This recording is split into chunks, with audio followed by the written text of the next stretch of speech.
The wind didn't howl that day. It whispered soft and cutting, the kind of cold that made folks turn their collars and mind their own business. Samuel Cridge, a man with more dust than pride clinging to his boots, rode into Cold Creek, not for trouble, but for a bag of grain and a part for his wagon wheel. He hadn't spoken more than a handful of words all week, and he liked it that way. Silence didn't judge. Silence didn't ask about the wife buried under the cottonwood tree or the mortgage stamped in red ink. But silence broke that day. Behind the saloon, where old crates and rusted spittoons lay forgotten, a small crowd had gathered like flies to rot. No music, no auction bell, just murmurs, eyes flicking toward the alley, then away again, as if seeing it might brand their souls with shame. He dismounted slow, tied his horse loose. Curiosity wasn't virtue, but something about the hush behind that saloon gripped him, and then he saw her. She wasn't crying. That would have been easier. Her dress was plain and patched, the hem mudded from travel. One hand rested over her swollen belly, the other hung limp. Blonde hair, tangled and wind-bitten, framed a face too pale for summer. A man stood beside her, bearded, meanied, smelling of sour whiskey. Another leaned against a barrel, arms crossed, a twisted smile on his face. Brothers, Samuel would later learn. In-laws, to be precise, the kind that made a man wish the law a bit harder, don't look like much. One of them muttered to a fat merchant with dirty fingernails, "But she's healthy enough. Child's near to term." Strong stock could be of use if you got hands need warming. Someone chuckled, another spat. Samuel's jaw tightened. The girl didn't flinch, didn't speak, just stared down at the cracked ground like she might vanish if she stared long enough. That's enough. The merchant said, "I'm not talking no charity case with a mouth to feed. She ain't charity. She's kin. Husband passed, left debts. We're set 10 things right." Someone muttered, "Ain't no preacher at this auction." Samuel took a slow step forward. One of the in-laws turned. "You look to buy, stranger," he sneered. The girl lifted her eyes, then briefly, just once, they locked with Samuel's, not pleading, not broken, but hollow. The kind of hollow you get when the world keeps taking and never says sorry. "No," Samuel said, "just look and dot." But he wasn't. There were stories in the girl's silence. Rage, shame, quiet defiance. Something twisted in his chest. He buried a child once, just one, born too early, buried beside his wife the next week. That wound never healed, but somehow this girl's silence brushed right up against it. The bearded man laughed. "Don't worry, she ain't got the strength to protest. Never did, always soft. Spoken makes it easier." The girl's lips moved. No sound came, but she blinked like a storm was behind her eyes. "Where's the sheriff?" Someone whispered, probably paid not to see. Samuel felt heat rise in him, not the kind that made fist fly. The colder kind like frost, by working up from the bones. He stepped closer. "How much you want?" The merchant and both in-laws turned. The girl did not. Bearded one squinted. "You serious?" Samuel nodded. A long silence. $1.50. The man spat. "And a rifle, if you got one." Samuel reached into his coat, tossed a leather pouch, then slowly unhooked the old Winchester from his back. "You're a damn fool," someone muttered. The bearded man snatched the rifle like it was candy. Coins were counted without ceremony. "She's yours." Samuel didn't move. "What's her name? Does it matter?" He looked at her. She looked back. "Yes." The girl's voice came small and cracked. Eleanor Dumont. It broke something open in him. A name, a voice. That's all it took to turn her from object to person. He offered his hand. She didn't take it, but she stepped toward him. That was enough. They walked through town like ghosts. The sun dipped low. No one stopped them. A few eyes lingered, but most turned away. Guilt makes cowards of decent men. He helped her into the wagon. Still no tears.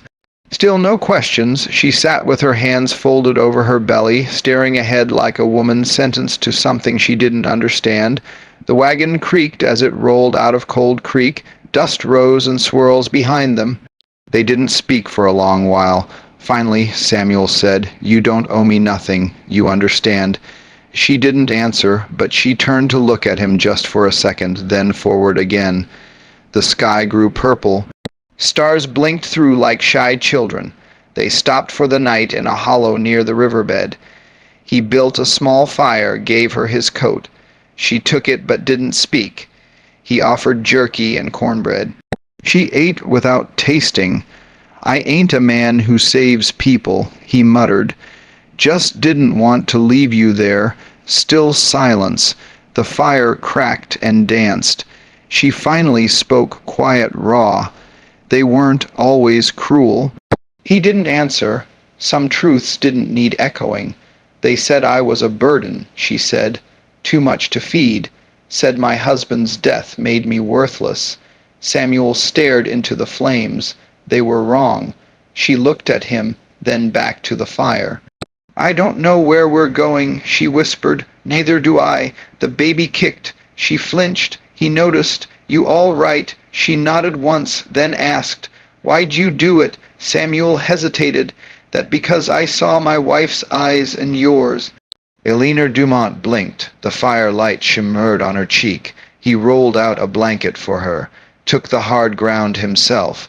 They didn't speak again that night, but something shifted, a brittle warmth beneath the cold.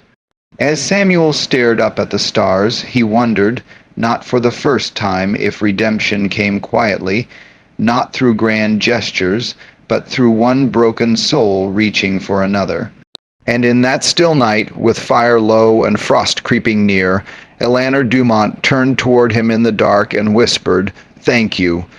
He didn't answer, just closed his eyes, because maybe that was the beginning, and tomorrow he knew would ask everything from both of them. The morning came heavy with fog, not the light, drifting kind, but thick as wool, wrapping the world in a breathless hush. Samuel woke before dawn, as he always did. Years on the land had trained him to rise with the cold. But today he lingered a moment longer, watching the still shape on the blanket beside the embers. Eleanor Dumont hadn't moved much through the night.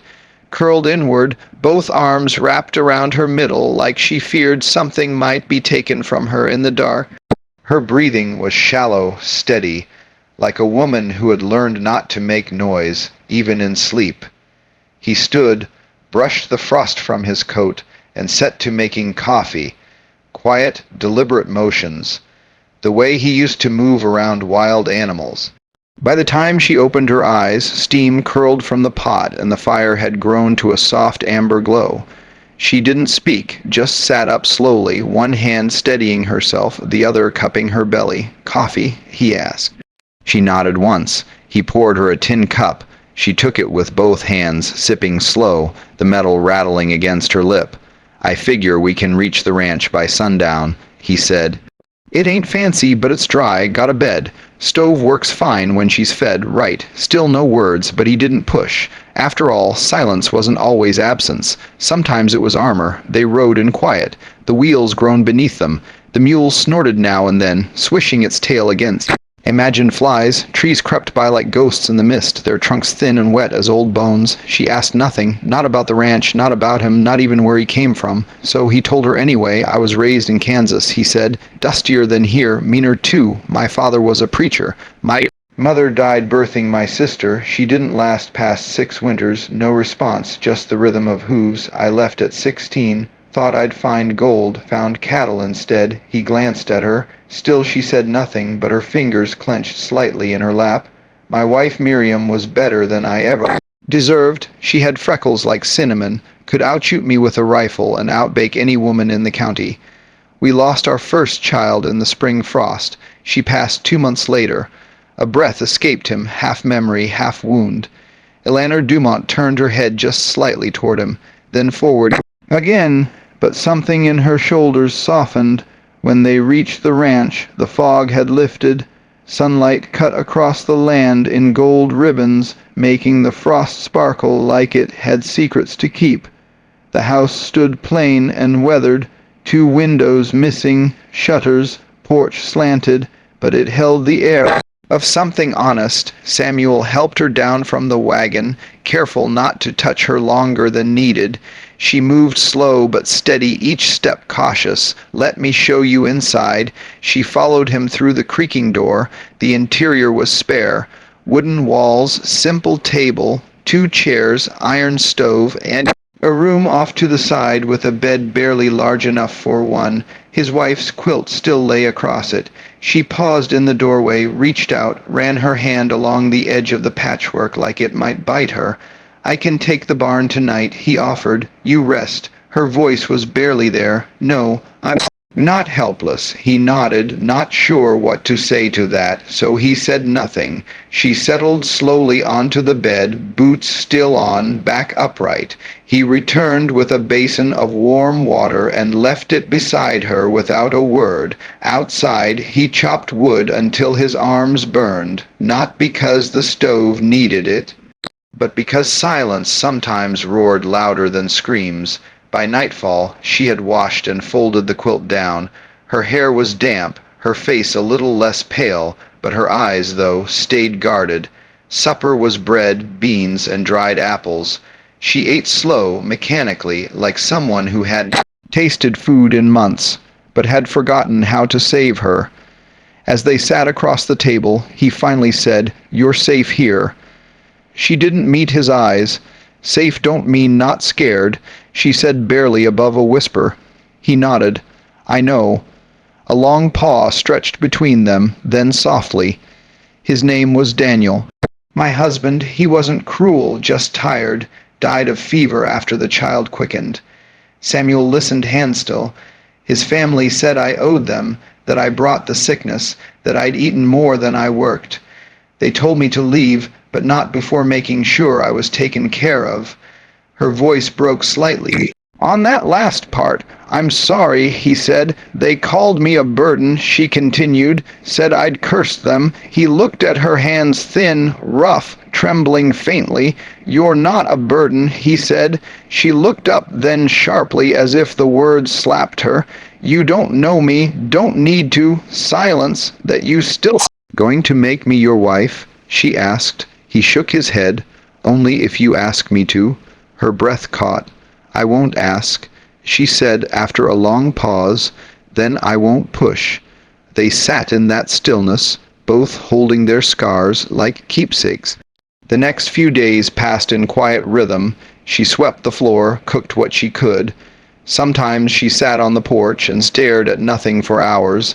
Other times she helped feed the mule, her hand brushing its nose like she was remembering softness. He kept his distance, let her own the silence. Then, one evening, while he mended a fence near the paddock, she came out with a steaming cup. "Coffee," she said, holding it out. He blinked, took it carefully. "Thank you." She didn't reply, but she stood there close, not touching, just near enough that he felt her presence in his ribs. "I used to hum," she said quietly. "When I was a girl. I haven't in a long time. Maybe you will again." She didn't answer. But the next morning, as she folded laundry on the porch, he heard the faintest sound, barely there. A note, maybe two. A hum broken but brave. He didn't look up, just kept whittling the wood in his hands. That night, rain came heavy. Thunder rolled far off. He lit the lantern and sat by the stove. She stood in the doorway of the bedroom. "Do you believe in second chances?" she asked. He set down the knife. "I think they believe in us," he said. She nodded, stepped into the light. "You've been kind," she said, "but I'm still afraid. So am I. I don't want to be owned. You're not. I don't want to be saved. Then just stay." The silence between them turned warm for once. She walked over, sat across from him. The lantern flickered, painting her face in golden shadow. Her voice was stronger now. "I don't know how to be loved. You don't have to." She blinked. "You just have to sit here," he said, "and not run." She stared at him for a long moment. Then slowly she reached across the table, not for his hand, but to place her palm flat beside his.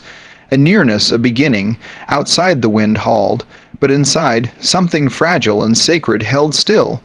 And in that quiet moment, as thunder echoed in the hills, Samuel realized she wasn't wrapped in silence anymore. She was unfolding. Spring came early that year.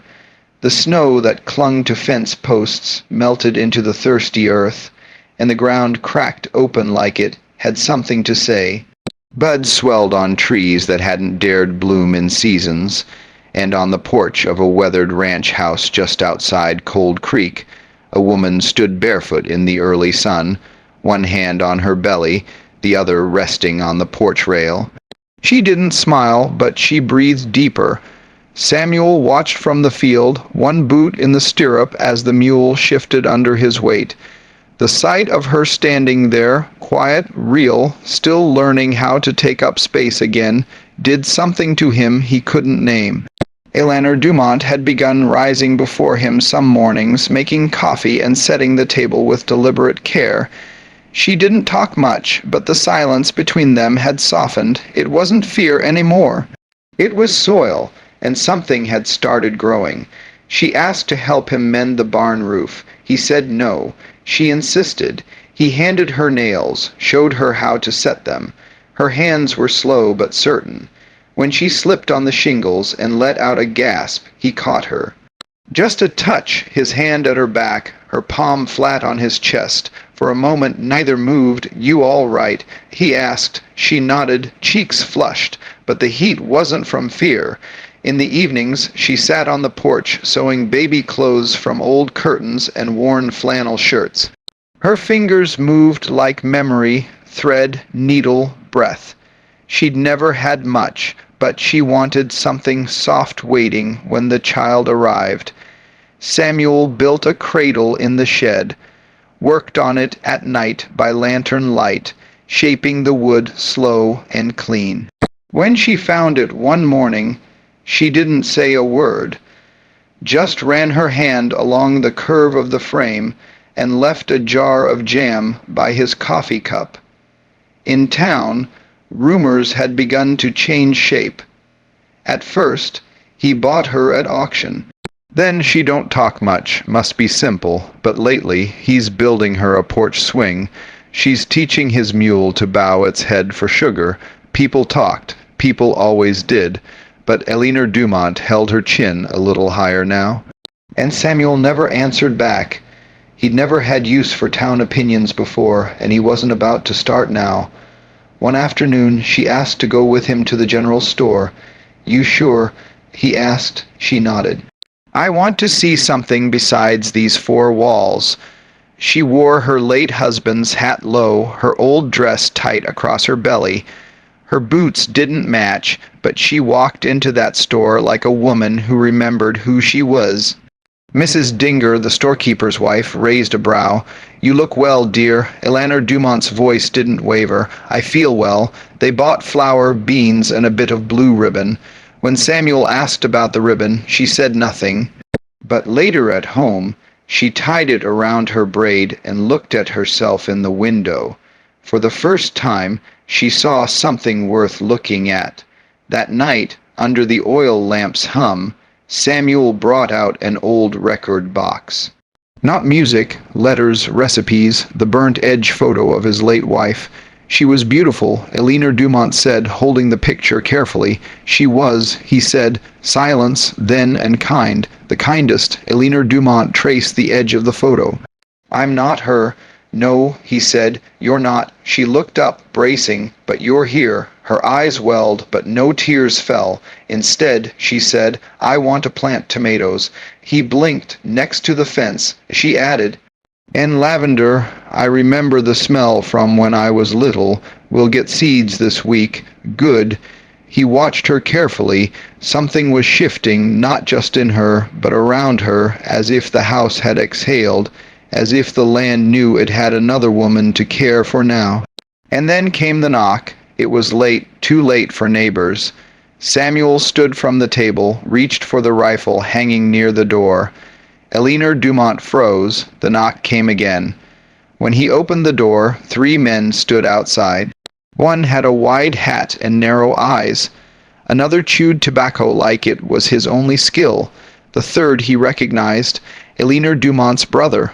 "In-law, evening, Cridge," the man said with a crooked smile. Samuel didn't return it. "You're not welcome here. We just come to check on Kin. She's not yours to check on." "She's carrying blood," the man said, stepping forward. "Family blood." Eleanor Dumont appeared behind Samuel, one hand resting on the doorframe. "She told you no." Samuel said, "That ought to be enough. Easy there." The man grinned. "Ain't here to fight. Just talk, maybe take her home. She is home." The man's eyes narrowed. "You think buying her changes that?" Eleanor Dumont's voice came clear and strong. "You're not taking me." Samuel glanced at her. Her face was pale, but her jaw was set. The brother-in-law spit in the dirt. "You think you'll raise that child without our name, without what's owed?" "You gave up rights when you sold me," she said. "I'm not your debt." He laughed, but it was bitter. "This ain't over." Samuel shut the door in their faces. Eleanor Dumont didn't tremble. Not then, but later when she sat on the porch in the dark. He heard her breath catch. He stepped outside, blanket over one arm. "You knew they'd come," she whispered. He sat beside her. "I figured they want the child. They can want all they like." Pause. Wind stirred the trees. "I'm scared," she said. "So am I." She turned to him. Her face was bare open. "I don't want to run again. You won't." She looked at him then for a long time, and in that look something passed between them like hands touching without touching. He draped the blanket over her shoulders. "I've been thinking," she said softly. "Maybe I will ask." "Ask what?" She looked away, but smiled just barely. "To be your wife." Samuel said nothing, just reached over and took her hand, held it, let the warmth of that single gesture speak louder than any vow. Inside the fire crackled low, and outside the seed she'd asked to plant waited beneath the thawed ground, ready like her to begin again. Eleanor Dumont woke with a weight pressing on her chest, not from the child she carried, but from the quiet. It wasn't the peaceful kind, it was the kind that came before a storm. The birds had not yet started their morning song. The wind outside moved in low sighs. Something had shifted in the air, though she couldn't say what. She pressed her hand against her belly and waited. Samuel was already outside splitting wood by the barn. She could hear the measured rhythm of his axe, each strike a steady beat in the song of their days. Reliable, familiar, sick. But safety, Eleanor Dumont had learned, was often an illusion, a blanket too thin to cover what waited beneath. She stepped outside into the golden light wrapped in her shawl, her braid loose down her back. Samuel saw her and lowered his axe. "You all right?" he asked. She nodded, but didn't smile. Something's wrong. He didn't question her. He'd come to trust her instincts like he trusted the seasons, unpredictable but rarely mistaken. By noon, the wind had picked up. Dust danced across the hills, and the mule paced near the fence.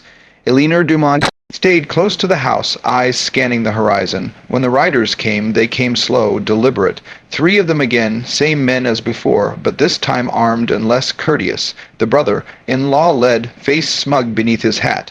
Samuel stepped down from the porch, rifle across his back, jaw tight. Eleanor Dumont stood in the doorway, one hand resting on her stomach, the other on the frame.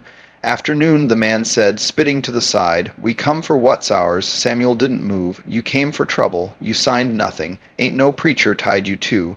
She's still legally ours, and that baby's kin." "She's not yours," Samuel said, his voice low. "She never was." The man dismounted slow, drawing a folded paper from his coat. "Got a signature here," he said, waving it. "Her late husband owed us half the homestead.